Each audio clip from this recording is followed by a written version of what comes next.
Life Management Science Labs would like to acknowledge that we live and produce this podcast on the traditional lands of the Wurundjeri people. We'd also like to acknowledge the traditional owners of the lands of our listeners and our international colleagues. We'd like to pay our respects to their elders, past, present, and emerging.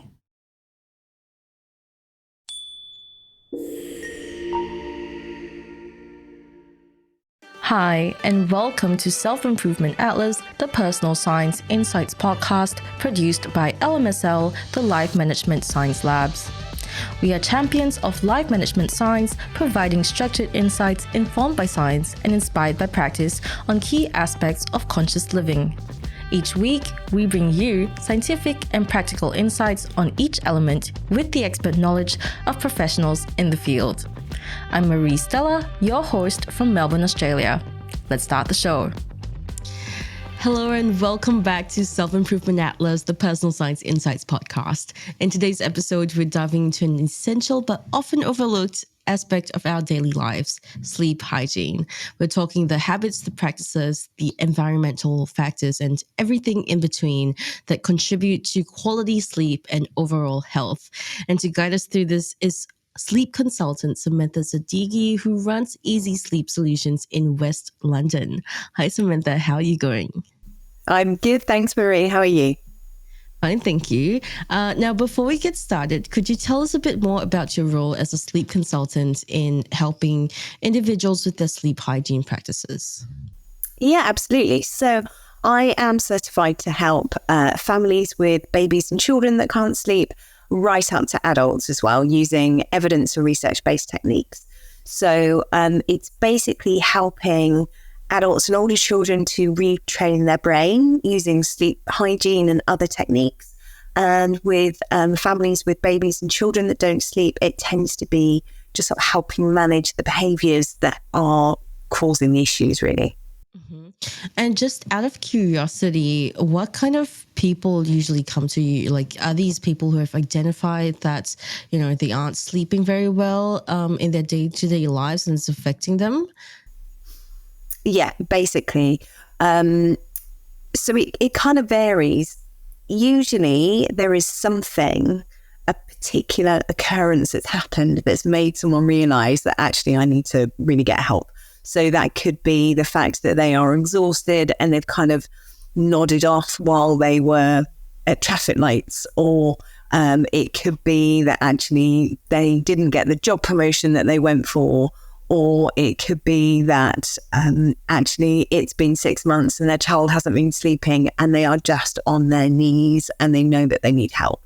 So unfortunately, usually when people come to me, they are in a bit of a crisis situation, really. So it's not great, but it is wonderful to see once they finish working with me just how different they are. Right. So what I'm hearing is I've got to really start working on my own sleep hygiene before I get to that point, because I'd really not enjoy nodding off at a traffic light. Absolutely. Yes.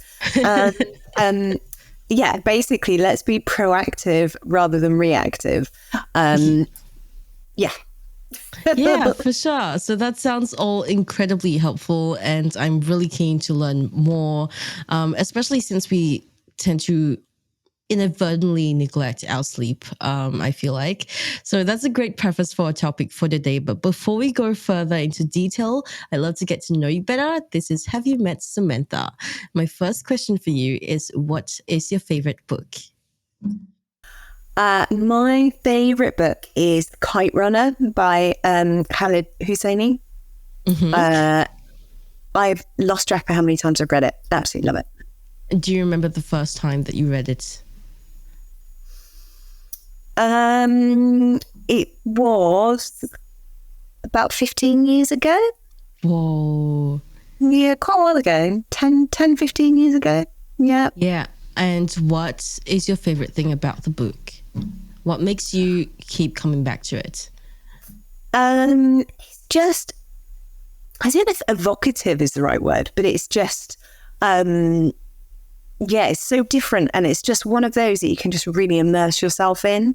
So it's definitely one of those that if I'm not feeling well or whatever, I can just curl up and just kind of escape, really. Yeah, kind of like a comfort book.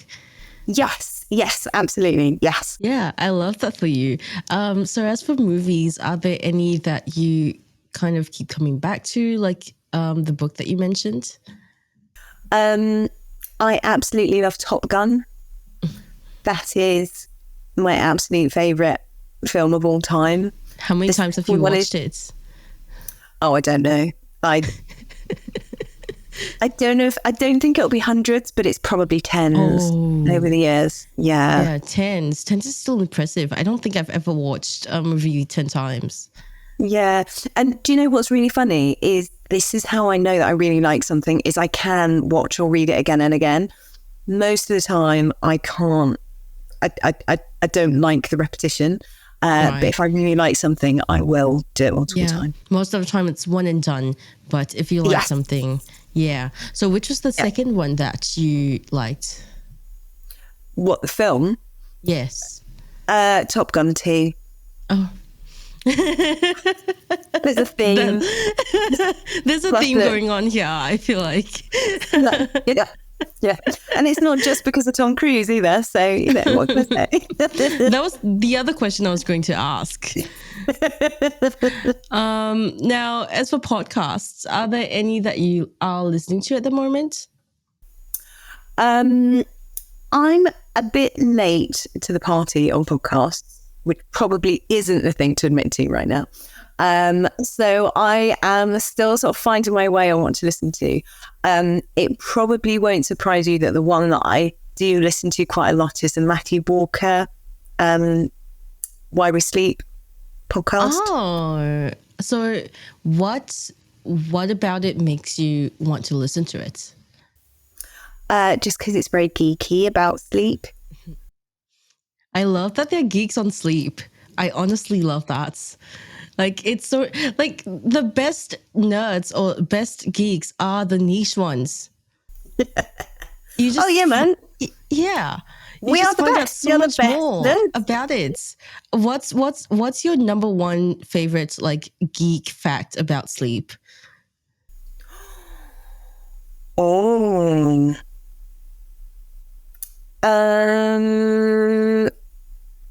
That. Oh, I don't know. There's so many. Probably everyone thinks that as you get older, when you get to sort of late middle age and older age, everyone thinks that people need less sleep, and they don't. It's just that their brain is aging just like the rest of them. And so the parts of the brain that are responsible for initiating and maintaining sleep age as well. So it can be harder to come by. So by having good sleep hygiene earlier on means that you're then increasing your chances of sleeping better later. Right, you kind of train yourself into sleeping better, which that's great to hear. I always kind of thought that I somehow at some point I got insomnia and it's not curable or something. No, it's always curable. Oh, that's great. That's a relief. Now, do you have a role model either in your professional or personal life? I was going to say my mum. Oh, that's so sweet. This is like the one question that I've really struggled with. But yeah, no, I think my mum, just because she was pretty awesome. Yeah. So what traits of hers do you find the most admirable? I don't think I realised what a badass she was until I got to be grown up myself. Like when we were kids, it was kind of, you always think your mum's kind of embarrassing, and then it's not until you're grown up and it's like, actually, do you know what? You're kind of cool, actually. Yeah. For sure. I feel like as kids, we never recognize how cool our parents are or grandparents too. It takes you reaching a certain point of like adulthood and being like, how did my parents or grandparents do all of this at once? like I'd never be able to do that now. So that's very heartwarming to hear. And I love that for you. My last question for this section is there a course that you've taken in your life that has inspired you? Lots, because I love to learn. So I usually have some sort of course on the go. But I think probably my psychology degree, just because I was already interested in psychology, hence taking it. And I know lots of people do degrees in something that they're interested in. And then by the end of the 3 years or whatever, they're just like, oh, so sick of this. I'm so Whereas done with actually, this. Yeah. Yeah. Not one and done, but that type of thing. Mm-hmm. Whereas for me, it just kind of absolutely sparked me, and I'm just fascinated by the brain.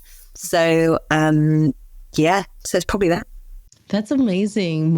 Like you said, most people feel jaded almost when they finish their degree. So it's great that's had that effect on you. So hopefully other people will have that too with sleep, and we'll see more people in the sleep industry. How many people are in the sleep industry, by the way? Is there a sleep industry? There is.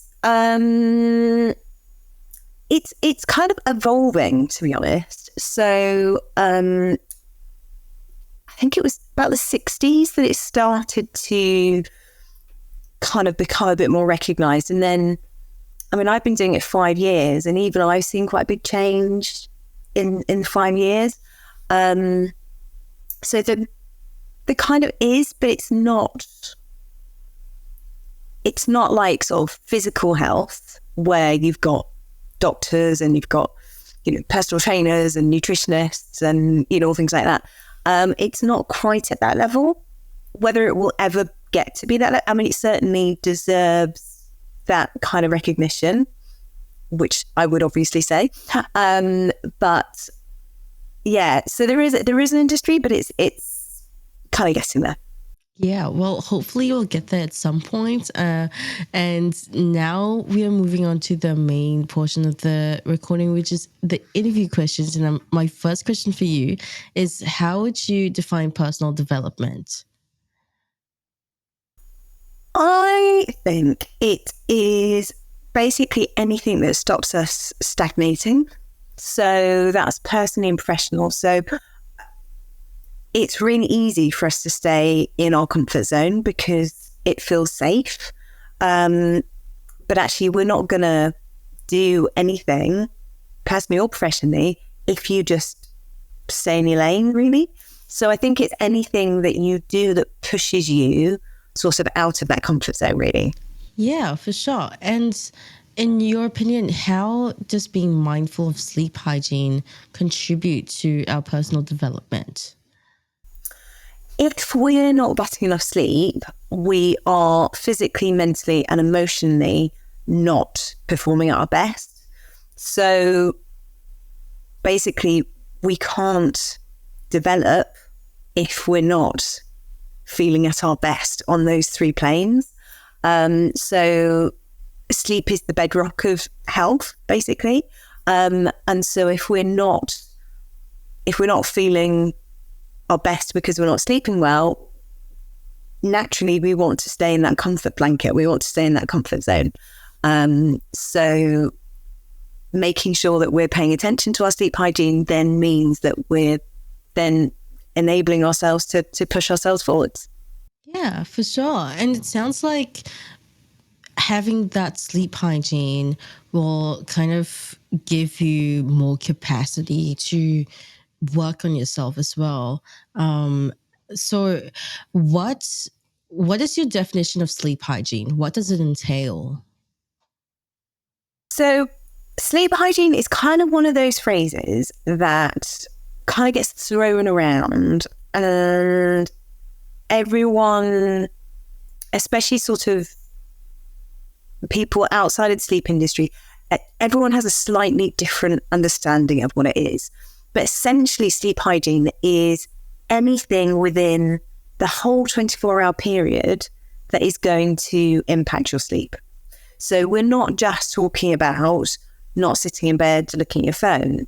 We are talking about what you're eating, what you're drinking, what time you're getting up, how much daylight you're having, how much exercise you're having, and all sorts of things. What we're consuming, sort of visually, audibly, by mouth, who we're surrounding ourselves with. All of this impacts how we're going to sleep at night. So for some people, it's just a few tweaks of don't sit in bed and scroll through Instagram. Other people, actually, it's far, far wider, and we're having to look at sort of far bigger issues. Yeah. And are there any basic rules or guidelines to practicing good sleep hygiene? Yeah. So, as I say, basically, we want to look at the whole 24-hour period. So if we start to think about when we wake in the morning, ideally when we wake up, we want to get up. So rather than just lounging in bed. Otherwise, if we just kind of lounge in bed, you sort of drift into a light sleep, and then you wake up again and you drift into a light sleep. And you should feel quite groggy afterwards. And two, it's just not, it's not sending the right signals to our brain, basically. So the best thing is to wake up at the same time every day. So you think about the majority of your week, wake up at that time and get up. So on your days off, you might be kind of thinking, geez, really, do I have to? But actually, it's kind of nice. It's kind of smug. I love still getting up at 6:30 at the weekends because it's really quiet and I can sit in my kitchen and just relax and have a cup of coffee. So it's really important to kind of think about how you start your day. Timings of meals makes a really big difference. That impacts our natural body clock, how physically active we're being. We want to be as physically active as possible to wear ourselves out so we're tired. We want to think about where we're sleeping, and exposure to daylight. Ideally, that wants to be outside rather than just through windows. Does that answer the question? Yeah, for sure. And I totally agree on getting up early. It always sounds like a chore, but to be honest, I always feel great when I wake up at like 7:30. I know you said 6:30, but 7:30 is what my I've got kids. That explains things. I'm not getting up at 6:30. I had to do it this morning and that was terrifying. But 7:30 is a great start for me. I always feel more energized, getting outside at 9 a.m., having that coffee, slow walk before starting the day always feels good. So that's something that when I was younger, I actually avoided so much because I was like, oh, I want to sleep in. I slept at 1 last night, and stuff like that. But now it feels a lot better. And are sleep cycles, this is something that I've always wanted to ask. Are sleep cycles a legitimate thing? And what can you explain some of that, how it works there with? Yeah. So sleep cycles are about 90 to 110, 120 minutes, generally about 90 minutes, so about an hour and a half. And basically we have, they used to say 5 stages of sleep, but now they say 4 because 2 of them were so similar. So basically we have these stages of sleep and we scroll through them throughout the night. And in between each sleep cycle, after the first few cycles, we then have a brief awakening. So when you think about it, it kind of makes sense because you don't want to be laid fast asleep, completely unaware of your surroundings for, 6, 7, 8, 9 hours every night. You want to make sure that, when we were living in caves, there wasn't a saber-toothed tiger. You want to make sure now that there isn't a burglar in your house or, whatever. So we have these sort of brief awakenings in between the cycles, which is absolutely perfectly natural. The difficulty is that because we have sort of a few cycles first, generally, where we don't wake unless something particularly wakes us, most of the time we will just roll over, go back to sleep, check the clock, go back to sleep, and it's fine. Often, though, what can happen, especially if we've got lots on our mind, or women of a certain age, if they're suffering with menopause, their body temperature is kind of out of kilter. When we have these brief awakenings, we wake, but we're then aware that we're awake. And so then we can be awake for a lot longer. And so that's what the issue is. So it's the actual awakening itself is perfectly natural. And you will have been doing it for years and years and years without even knowing. But sometimes we can wake and we're more aware of it and we're awake for longer. So sometimes people say, I didn't sleep at all last night. I kept waking every hour. Well, yeah, most people do. Yeah. And how important is that awakening? For example, if you are more aware of it and you end up being awake for longer, how detrimental is it to your sleep? The detrimental part really is that often people then can start to get sleep anxiety about it.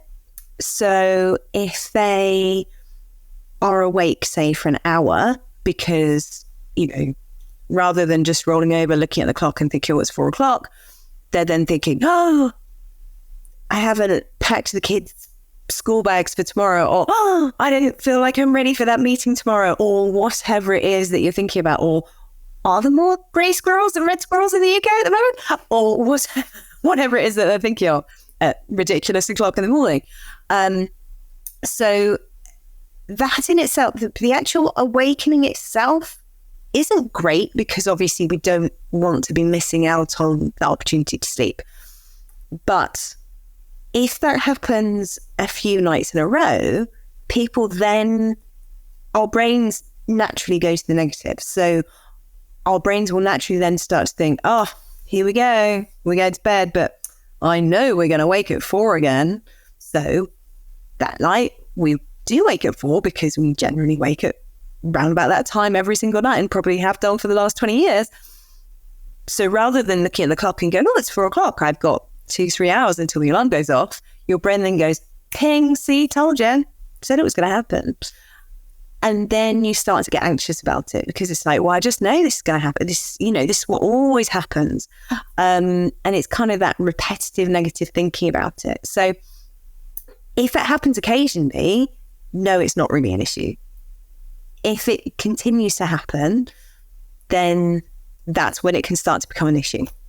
Right. Yeah. And I know personally, when I get up at 4 a.m., I'm always immediately thinking, oh my God, I'm never going to sleep again.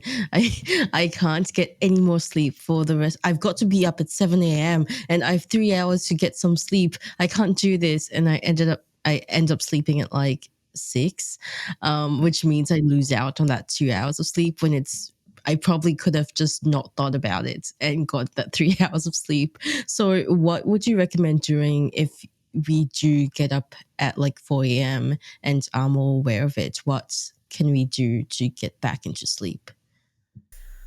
I know this sounds really, really obvious, but just try not to stress about it.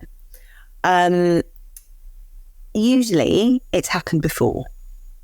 For most of us as adults, we've had either one occurrence or it's happened multiple times before. And so I would just politely remind yourself that actually it's happened before, and do you know what? The world didn't stop spinning. You carried on. You might have felt a bit tired the next day, but you still managed. You still, did you get sacked? Did you crash your car? Did you, did you feed yourself? Did you manage to do what you needed to do? Yeah, it might not have been optimal, but you still managed to get stuff done. So I think just try to take that pressure off yourself, really, because that's essentially, it's that pressure and that anxiety about it that's going to then perpetuate it and going to keep it going. And how important is it to make this consistent, get this sleep schedule all regular? And how do you go about establishing this? So they used to say, go to bed at exactly the same time every night, wake up every morning at exactly the same time, blah, blah, blah. The problem is that actually by doing that, if you think, well, okay, well, most of my friends go to bed at 10 and then they wake at 7, that's what I need to do. That's obviously what I need to do. That's what I'm supposed to do because that's what everyone else is doing. You're not taking into consideration your personal needs. So the easiest way to do it is to work it backwards. So as I say, the most important thing when it comes to timing is making sure that we're getting up and waking up and getting up at the same time every day. By adulthood, we generally have an idea of how many hours sleep we need. So the recommendation really for adults, so 18 plus, is about 7 to 9 hours. So you've probably heard 8 hours kind of thrown around, and that's purely because it's the average of 7 to 9.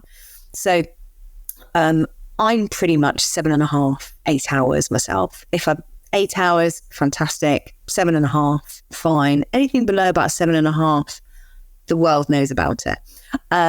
So if you work it backwards, so I aim for 8, I get up at 6:30. So that means 10:30-ish, I need to be in bed, ready to sleep. The thing is though, if I then go, right, okay, I'm going to have this really, really fancy routine before I go to bed. I'm going to do, exactly 11.5 minutes of stretching. And then I'm going to drink my fancy tea from the Himalayas. And then I've got to have my special pillow spray. And then I've got to have this.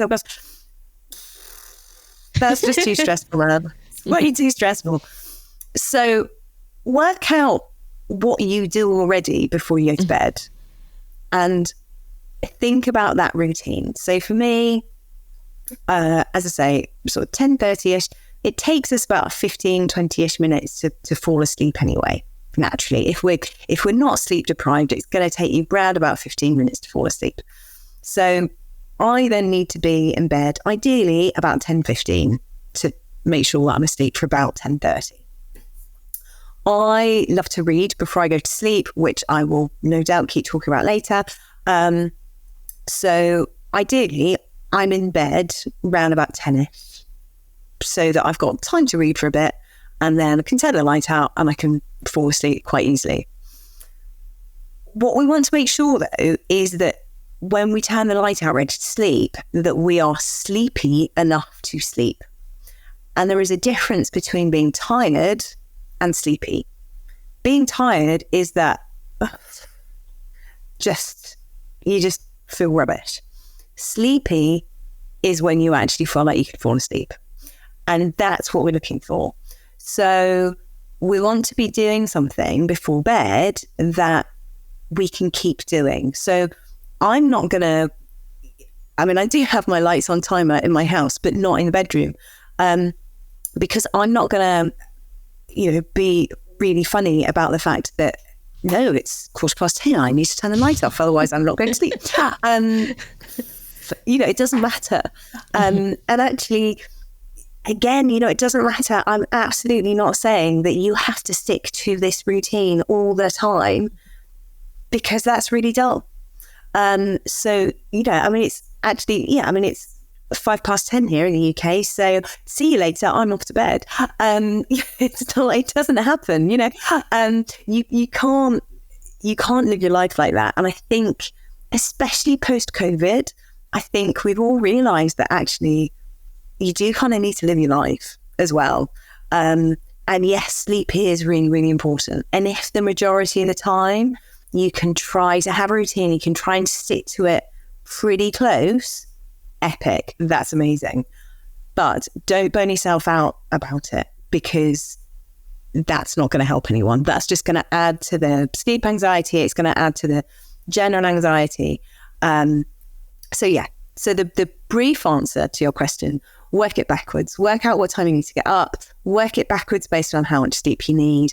Have a rough time that you'd like to try and get to bed so that you've got enough time to fall asleep. But you know what? There's always flex.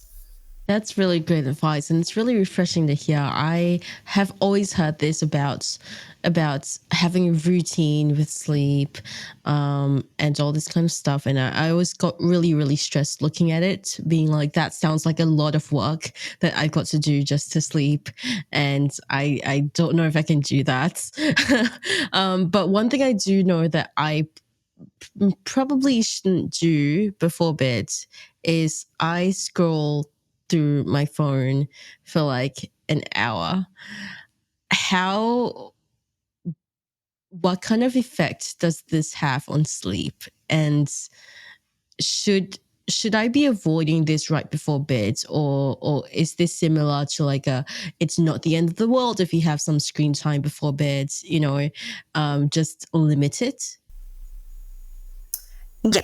So it was thought initially that the blue light from phones inhibited our melatonin production. So blue light isn't really the culprit.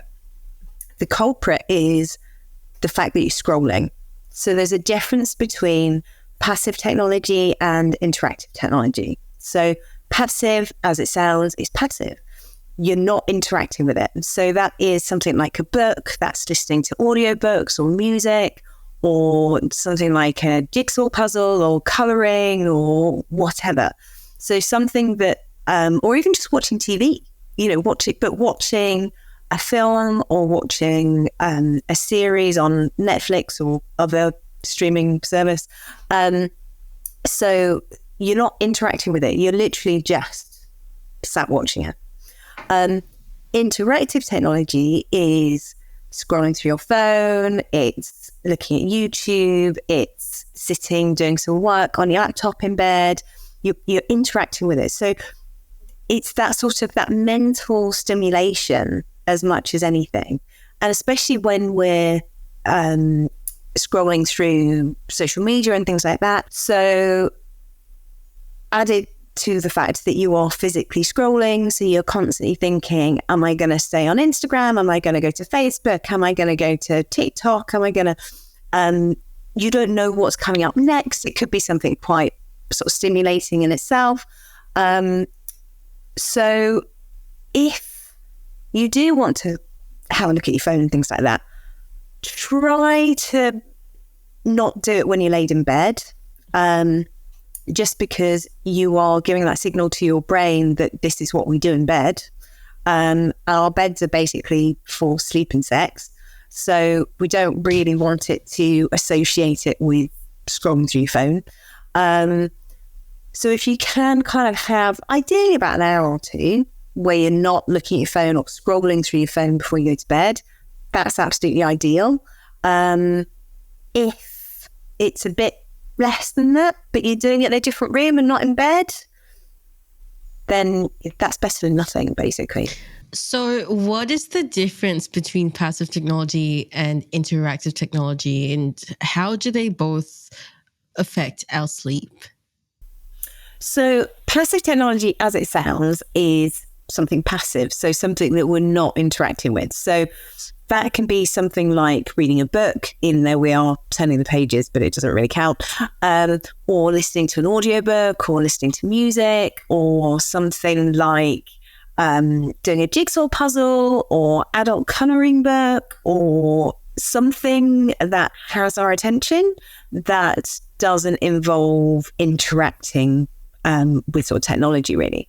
So on the other hand, you've got interactive technology, which is scrolling through our phones, whether that's looking at social media or looking at YouTube, or it could be sitting in bed on your laptop, doing some work, anything that we're interacting with. So it's kind of stimulating us mentally,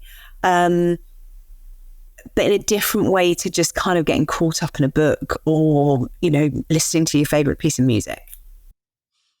Yeah. And how do each of those affect our sleep?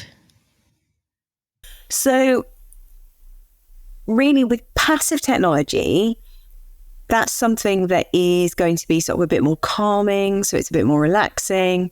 So our brains are, if we think of our brains like a fast car, they don't, if you've got up to 100 miles an hour, it's not going to stop instantly. Even though the brakes may be pretty effective, it's still not going to stop immediately. So by doing something like passive technology, it's helping us wind down. So it's helping us sort of decompress from the day. Whereas if we are interacting with that technology, our brains are still really active, because not only are we looking at, maybe an old school friend who you never really liked anyway, and they're on a beach and you're sat at home in bed and, it's all a bit rubbish. We're interacting, we're stimulating ourselves mentally, emotionally, and that's not really going to put us in the right frame of mind before we go to sleep. Something that I didn't mention about passive technology is that can also include watching TV. So because we're not quite as worried about the blue light, depending on the size of your TV, I mean, obviously if it's like almost cinema size, then, but if you've just got a regular size TV, try and have the brightness a bit lower, maybe. Try to have the volume not too loud, and kind of think about what you're watching as well. So if you're watching Death and Destruction right before you go to bed, that's probably not going to put you in the best frame of mind. But if you're going to watch something really, silly like Friends or, I don't know, a nature program or something like that, that's just kind of almost like bubblegum for the eyes, then, that's really cool. And actually, even if you wanted to watch TV while you're actually sat in bed, that's fine. But again, we want to make sure that our brains are kind of getting the message that there's a different position. So if you're sat in bed watching TV and then you turn it off and then you lie down and you roll over and go to sleep, that's cool. What we don't want is to be literally laid there falling asleep as we're watching it, because one, we don't really want to leave TV on because you don't know what's coming up later, that, there could be a loud noise that's going to wake you and scare you or whatever. But also we kind of want to send that signal to our brains that actually, it's okay to watch TV, but we sit up when we watch TV and then we lie down when we sleep. Really, really interesting. I have to admit that I usually, what I do when I'm watching TV in bed is I use my iPad and I lie down and I put my iPad there. So that's probably not something to practice. But I've always wondered, because you have now mentioned that it isn't the blue light, but it is the act of the scrolling that's kind of wiring our brains to be a bit more active and not fall asleep. And the brightness has something to do with it as well. So should the minimum brightness on phones be a bit less to help with this? It's, to be honest, if you think about the size of a phone, even one of the sort of fairly large phones, it's not going to give off the brightness of light that the sun gives off. Right. Frankly. Yeah. And I think off the top of my head, the differentiation, but it's tens or hundreds of lux compared to tens of thousands of lux for daylight. So it's a huge difference. It's just that actually if we're tired, it's just a bit more relaxing if it's not quite as bright, as opposed to as I'm sat now with lights staring at me just before I go to bed. So thanks, Marie. But it's you just don't you don't want to feel like you're being interrogated before you go to sleep, basically. So it's just nicer if and just a bit more relaxing if the lights, generally your lights around you are a bit dimmer, and also the brightness on the TV as well. Yeah, that's actually the next thing I wanted to ask. You did just bring up the lights around us being dimmer. because the one thing I hate is interrogation like lights. So how important is the environment around you when you're sleeping? Even including factors like lighting, for example, which seem so minuscule and so unimportant. How important are these things, and what factors should we take into account? Well, if we think that until pretty recently, when sort of electric lighting was invented, it was dark approaching to bedtime because we didn't have lights in our houses or our caves or whatever.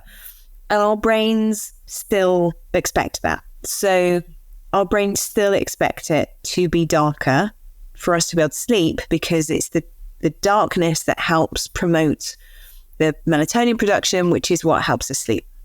So ideally, sort of an hour or two before bed, we want to start making sure that the lights are just a bit dimmer, to just start to kind of signify to our brains that actually it's time that we're winding down. It's time that we're going to be getting ready for bed. We're going to be going to bed.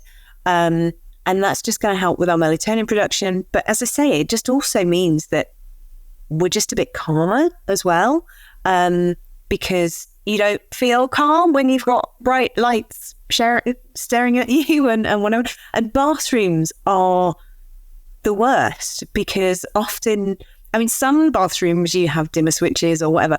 I've ended up taking bulbs out of the ceiling in my bathroom before just because it's too bright. You know, you've got a light fixture and it's like, no, there's too many bulbs in there, man. We're taking some off. Or when my kids were small, I used to get a photographer's film and put that over it just so it wasn't quite so bright. And you know, I've tried it.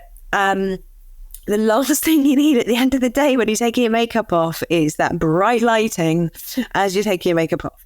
So, but it just doesn't, it's not sending the right signals to our brain, and it's just fairly unpleasant, really.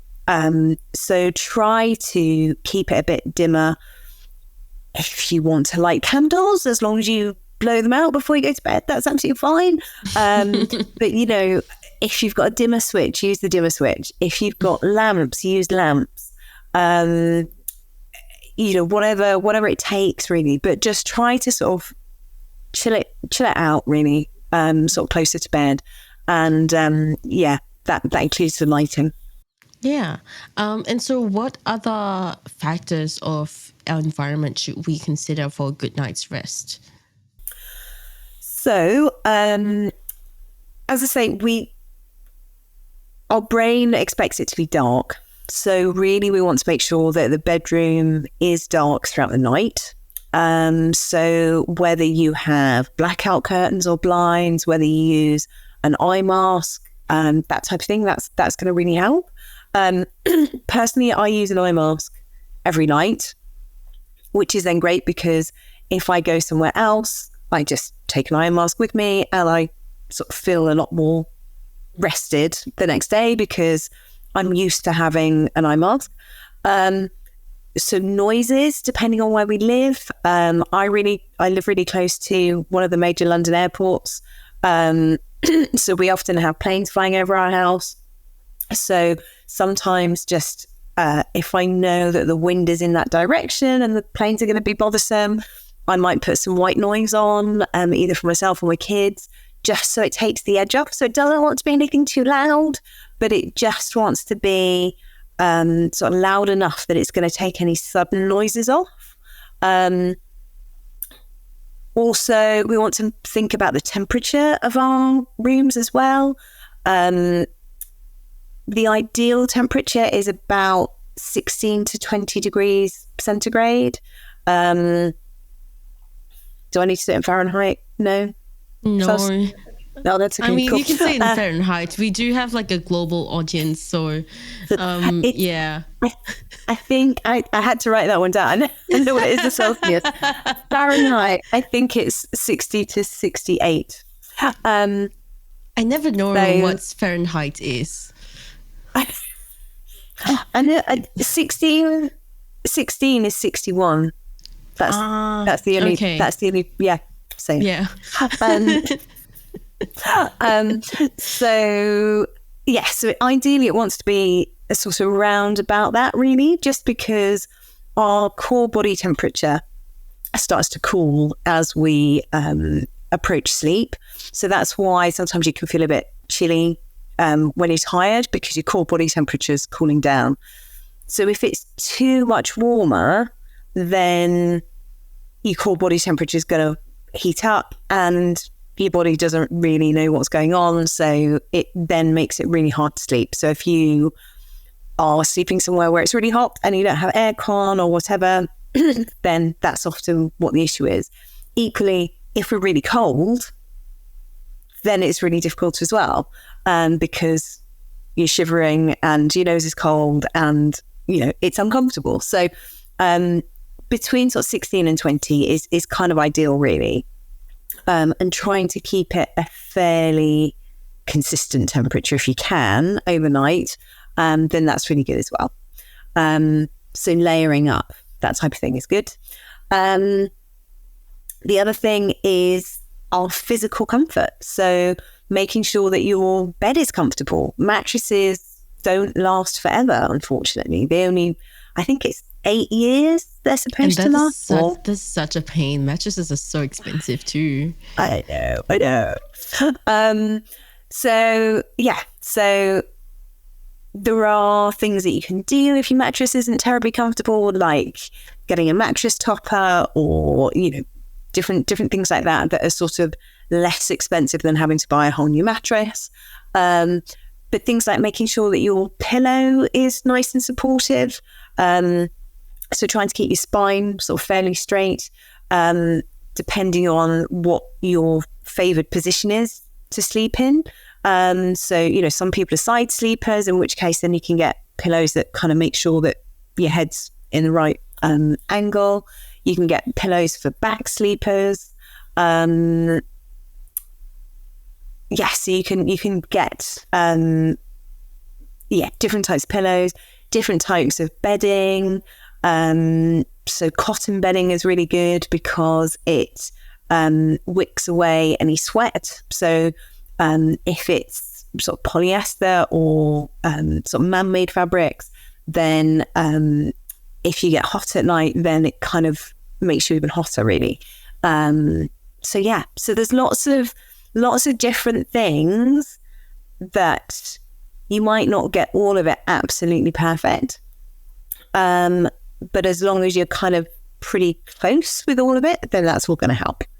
Yeah, it sounds really fun to actually optimizing your bedroom for sleep. Love talking about bedroom stuff like the bedding and mattresses and things like that. It's all really fun to talk about. But when it comes to the price, that's because mattresses are expensive. However, like a good mattress that is expensive will probably last you a bit longer and will make you feel comfortable during sleep for a really long while, which I just recently changed from an IKEA bed mattress to a koala one, which costs a lot more, but the difference is just impeccable. Are there any brands that you recommend yourself? I have Origin mattresses, which I think is a Singaporean company. And they are amazing. And we have one in our spare room, and everyone that comes to stay is like, I really like this mattress. Amazing. I think they're really good. Yeah, I've got to check it out then, because my family is moving house next year and they live in Singapore, and so I'm going to tell them to get it or something like that. They've been really killing it in the chair and bed game recently. They also started the Secret Labs or something, which is that really, really comfortable computer chair, like desk chair. Okay. The swivel Yeah. chair, the gaming chair. Yeah, amazing. So what brands would you recommend as far as mattresses go? To be honest, there are lots of really good brands out there, and I know some of them can be quite pricey. But to be honest, you do kind of get what you pay for.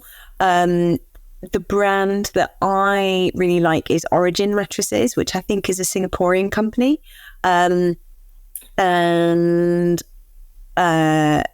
They are brilliant. So I've got one, and both my girls have got them. They're really comfortable mattresses. So what features should we look out for when buying a mattress? You want to make sure that it's going to be really supportive. So you can get sort of memory foam mattresses. You can get, mine's a hybrid, so it's sprung and memory foam as well. There's pros and cons between the different types, depending on what type of sleeper you are, how much support you need. But try to go for one. Some of the memory foam ones really smell because of the chemicals that's in them. And they can also make you quite warm as well. Just because certainly the cheaper ones can. So it's a bit of a false economy, really. Sprung mattresses are really good, but again, as they get older, if the top isn't quite as good, then you kind of get a spring digging into in the middle of the night, which isn't too comfortable. So the hybrid mattresses are really good because you've got the support of the springs, but you've also got the memory foam as well. Yeah, I never knew that. So that's really good to know. And as far as eating habits go, because you did mention at the start of the episode that what we eat also kind of matters. So how does it influence our sleep quality? What are some things we have to consider when we are eating or meal prepping, for example? So ideally, we want to leave about 3 hours before we go to sleep. Ideally, partly because it just gives us time to digest, and so we're more comfortable when we're laid down. But also, if we've only just eaten and then we're going to bed, not only are we going to be uncomfortable, our body is kind of busy digesting that food rather than falling asleep. So it's going to mean that you're just a bit more comfortable, really, if you kind of leave those 3 hours. Trying to eat around about the same time every day is going to help. So sort of breakfast, lunch and dinner. Absolutely, I'm not saying set an alarm clock and it's got to be, okay, it's 1 minute past 12, that's it, I'm a minute late. It's not that much. But if you can get it within an hour or so, then that would be really cool. Also, trying not to eat too close to bedtime, just snacks and things, just being mindful of what you're eating when it comes to snacks. So sugar is going to impact our sleep. Thinking about what we drinking as well. So caffeine is really going to impact our sleep. So ideally, we want to be having caffeine earlier in the day. We kind of want to stop having caffeine around about lunchtime. Just because it can stay in our system for a really, really long time. And the more caffeine we have, the more it builds and the longer it's going to take to come out our system, basically. So we kind of want to make sure that we're stopping that at lunchtime and just being aware of what has caffeine in. So chocolate has caffeine in. The darker the chocolate, the more caffeine there is. So I had a friend who used to eat a great big bar, like massive bar of dark chocolate every night. That's impressive. And they can understand. I mean, it kind of makes you feel a bit sick just thinking about it. Just the chocolate alone, not even the caffeine part, but just the whole block of chocolates. So, and dark chocolate as well. So, and he couldn't understand why he couldn't sleep. So it's like, okay, yeah. I'm not even going to try. No, it's fine. So thinking about what we're having. So we might think, oh, I'll have a cup of green tea before I go to bed. Well, actually, that's got quite a lot of caffeine in it. There are some foods that it's thought may help with sleep because of the tryptophan in it. So things like bananas, raw honey, yogurt, turkey, almonds, they have the amino acid in them, but for it to make a really big, startling difference to your sleep, you're gonna have to eat a lot of it. However, if you're gonna have something for a snack before you go to bed, then why not have a banana? Yeah, why not have a turkey? Have a whole turkey, man. Have Even if it's not Christmas. It's Thanksgiving every day. It's Christmas every day. But absolutely, just have a turkey. Although it's going to be expensive, it's going to cost. In this economy, it's a bit difficult to have a turkey every day. That's so you might as well just buy a nice mattress instead. So sleep is a luxury. No, it's not. No, it's not. With the turkey. But yeah, I was going to say earlier that you mentioned that sugar would affect our sleep as well. So I always want, because there are things like melatonin gummies out there now, and I've always wondered how that worked, because there's sugar in it, it will affect your sleep. But yeah, could you explain that a bit? The sugar or the melatonin? The sugar and melatonin being in one product given to you and being said like this will help you sleep. So we can't buy that in the UK. You can't get that over the counter in the UK. But my family are in the States, so I have bought it years ago. I don't now. I think a lot of, I mean,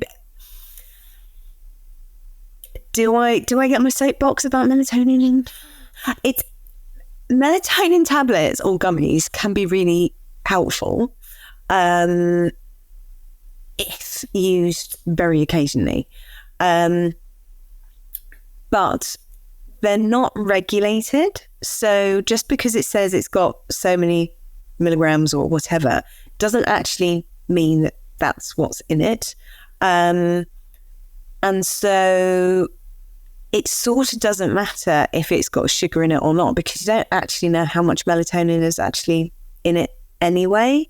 So sometimes it's kind of a placebo effect more than anything. So yeah, so it's tricky. Because I can't buy it over the counter. So that's fair. Yeah. I think my friend gave me a bottle, like half a bottle of melatonin gummies before when I was having really, really bad sleep issues, and I tried it hoping that it helped, but it didn't at all. In fact, like if anything, I think it made me feel worse because I was hoping to sleep and I didn't. So I was just wondering how that worked there. Yeah. So sometimes what we can do is, it is like a placebo. So we think that because we've taken something, it's going to help us sleep. But if we're genuinely not tired enough to actually fall asleep, it's not going to work. And then that sleep anxiety starts to get worse, because it's like, oh no, my sleep is absolutely broken because even these tablets don't work. So I'm never going to sleep again. And it just becomes worse and worse and worse.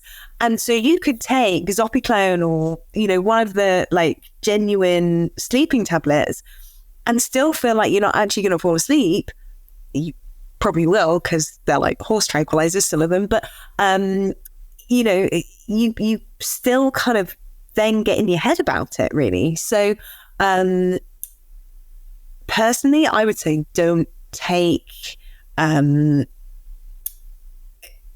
If you're consistently struggling with your sleep, it's not a great idea to be taking stuff thinking that it's going to be the cure-all elixir that is suddenly going to help you sleep.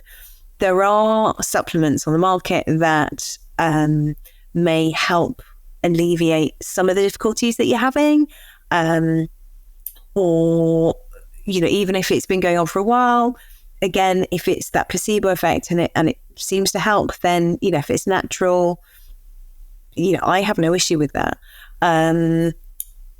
But try not to kind of become psychologically addicted to it, I guess, in that you think you have to keep taking it because I'm never going to be able to sleep if I don't take it. Unless you can get someone to replace it with some sort of candy or lolly or whatever. I love that you said try not to. Yeah, try not to. So another thing I wanted to ask you before we end this section is napping considered a detriment to our sleep? Because sometimes, look, it's just inevitable, the nap. Sometimes it is. So how much does it affect our sleep? And is there a recommended duration for napping that will kind of circumvent poor sleep quality at night?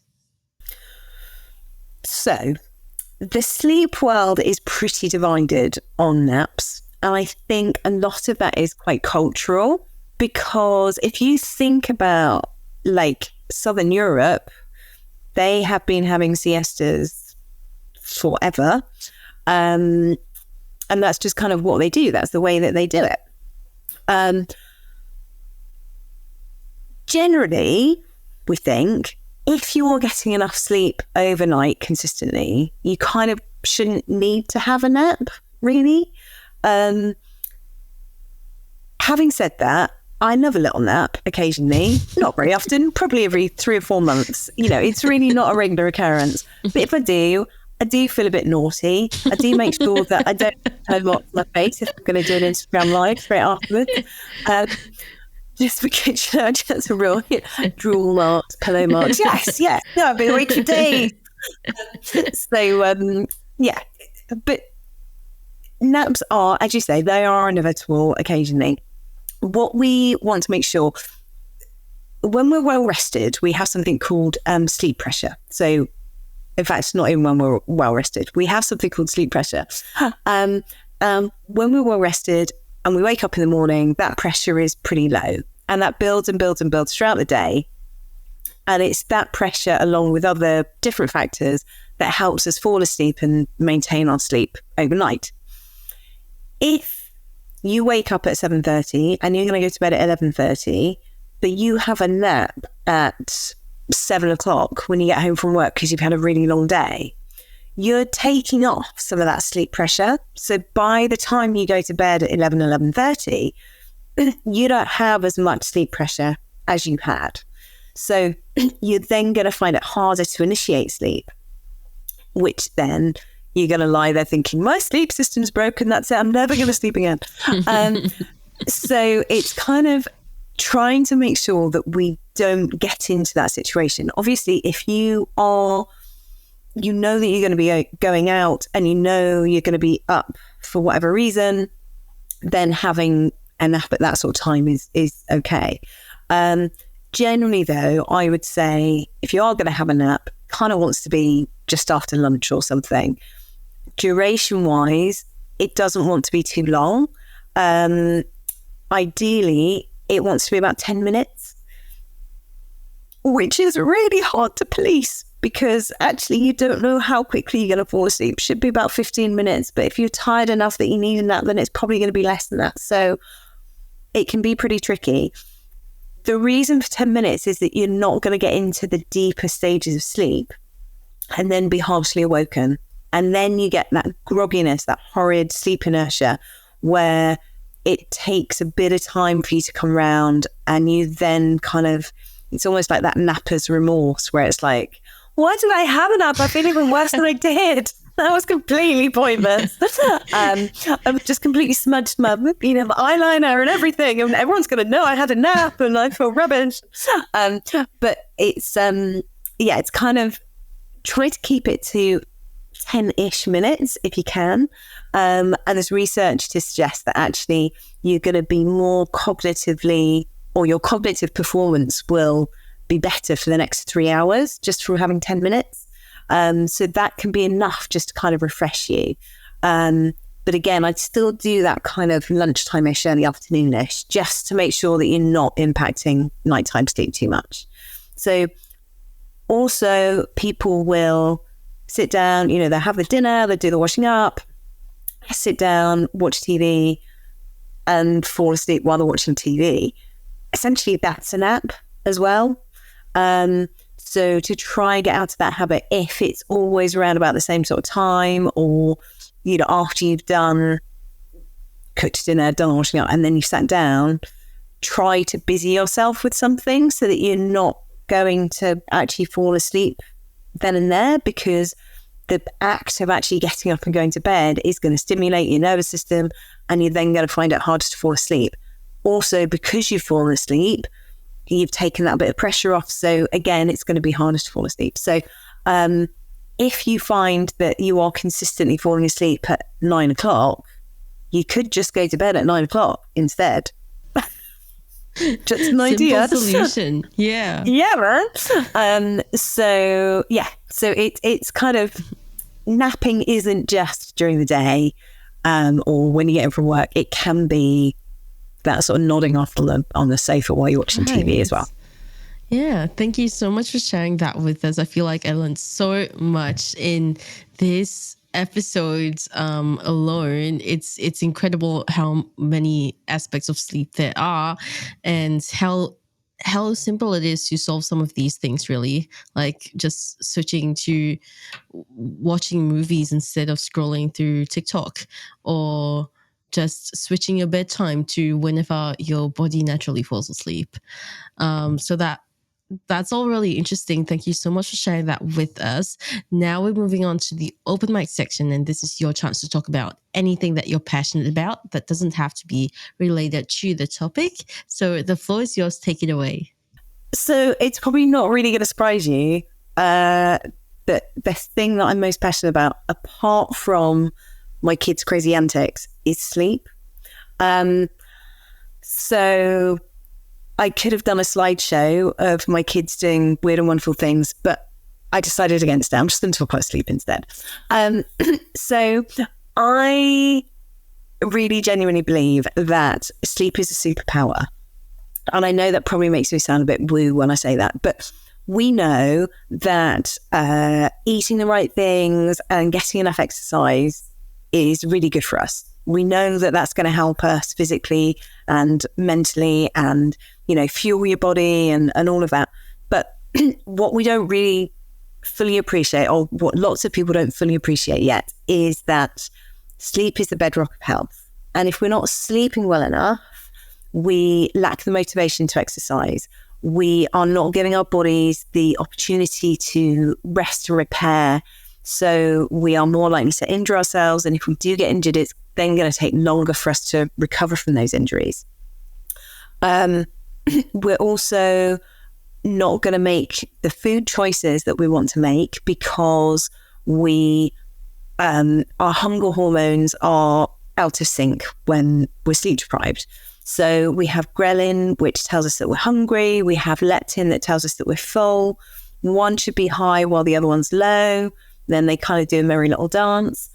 But if we're sleep deprived, our ghrelin stays high, so it's still telling us that we're hungry, and our leptin stays low, telling us that we're not full. So we keep eating, even though we're not actually hungry. And we also crave the wrong kinds of food as well. So if you've had a particularly bad night, you go to a breakfast buffet and you've got like some really nice looking fruit salad, or you've got donuts and you've got pancakes loaded with butter and cream, and you're probably going to go for the donuts and the pancakes, not the fruit salad, because our bodies are craving that quick fix of sugar, and we're craving that fat to help sustain us, because essentially our brains are thinking there's obviously something really, really, really wrong here. We didn't get the sleep that we needed last night. So there must be a saber-toothed tiger, or there must be something going on that stopped me from getting the sleep that I needed. And I may need to run away. So I'm going to make sure that I fuel myself on all the stuff that I could use either now to run away, or I can use it as fuel later to help me run away. So it's messing with all our hormones. It's messing with our testosterone levels. It's messing with our cortisol, which are stress hormones. It makes such a massive impact if we're not getting enough sleep. And I think the difficulty for people like myself is that it can often sound like we're scaremongering when we're saying the deficits, the problems. And we're absolutely not. But that's kind of probably what happened 20, 30 years ago with people with exercise and healthy eating. They probably had to use the same sorts of tactics just to really bring that awareness to it. So I absolutely would never want to be known as scary sleep Sam, just because I really struggle getting it out. Yeah, I would hate to think that anyone would view the information that I give as scaremongering, because it's absolutely not. But if we're not getting enough sleep, we are not going to be performing at our best physically, mentally, and emotionally. And the sooner we can learn the skills to help us ensure that we're getting enough sleep and we're listening to our bodies and we're just more in tune without being hyper focused on it and without being anxious about it. And there's a really fine line between being aware of our sleep, being aware of our sleep needs, and completely overthinking it. We just kind of need to make sure that we're just kind of that happy medium, really, that we're aware and we're looking after ourselves, much the same as it's absolutely fine to have a cheeky takeaway occasionally. It doesn't mean that you've fallen off the wagon when it comes to healthy eating, or if you miss a day's training, it doesn't matter. So we do need to sort of cut ourselves some slack. But as long as the majority of the time we're giving ourselves that opportunity to sleep, rather than thinking, oh, it's fine, I've just got so much to do, I only have 4 hours to sleep. Do you know what? You'd probably be less busy if you got more sleep, because you're going to function better. So your performance is going to be better. Yeah. So actually you might find that you have a bit more free time. So yeah, there we go. I'll get off my soapbox now. There we go. That's amazing. Thank you so much for sharing that with us. I really did learn so much from you. And like you said, a lot of the things that you shared are like they aren't huge lifestyle changes by any means. They are like little tweaks here and there, and you make it really approachable as well with it's not the end of the world if you have the occasional chocolate bar before bed. It's really not. It's just stop doing it on the daily. It would be beneficial to your sleep. So thank you so much for sharing that with us. If our listeners want to find out more about you and what you do, where can they go? So I have a website, Easy Sleep Solutions, and I am also on Instagram, Facebook, LinkedIn. Yeah. Awesome possum. We'll link those in the show notes, and we'll catch you in the next episode. You've been listening to the Self-Improvement Atlas, the Personal Science Insights podcast produced by LMSL, the Life Management Science Labs. For more episodes like this from 10 different life management perspectives, search LMSL on YouTube, Apple Podcasts, Google Podcasts, and Spotify, or wherever you listen to podcasts, so you can get updated on everything we have to offer. We have a wide range of topics readily available for you to check out. If you enjoyed this episode, please consider rating our show, sharing it, and subscribing to our channel, as it helps us grow and bring you more quality resources. More of our work can be found on our website at pe.lmsl.net, where you can join our movement. I'm Marie Stella. Thanks for tuning in.